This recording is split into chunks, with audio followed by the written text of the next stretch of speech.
Welcome back to this video. In today's video, I will show you on how to create Nameless folder on your Windows PC. Let's find out. But before we dive into the tutorial, if you find this tutorial useful and you are brand new to this channel, remember click on that subscribe, turn on the notification bell for more useful tutorial like this. So with that being said, let's get started. The very first thing you want to do on your Windows PC environment, right click on it. When you right click on it, this is going to drop down.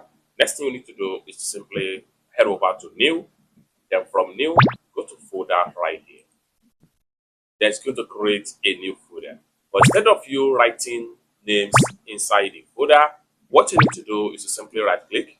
So when you right click on the new folder name, when you right click on the new folder, next thing you need to do is to make sure you go to insert Unicode character. Next thing you need to do is to make sure you look for National Digital Shapes Substitutions. Click on that, then hit enter. It's that simple. You have successfully created a Nameless folder on your Windows PC. I hope you really got value for this video. For more tutorial, tips and tricks on how best to use your Windows PC, consider to subscribe. Thank you so much for watching and hope to see you in my next video.